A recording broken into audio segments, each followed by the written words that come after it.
I'm here to tell you a little bit about loft conversions today.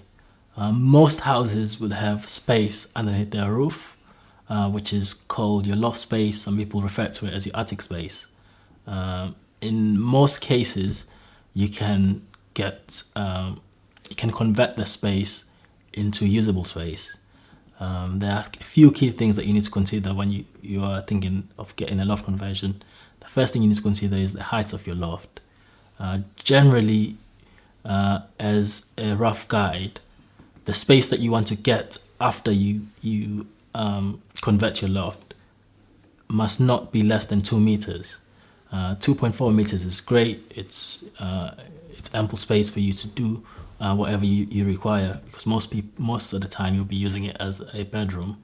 So height is quite key, and the makeup and the structure of your existing roof is key as well.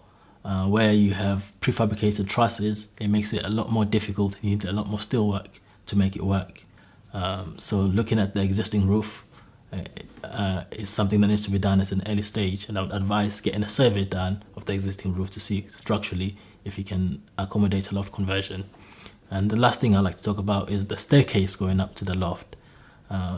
In most cases, you end up losing space in your first floor to allow for the staircase to take you up to the loft space.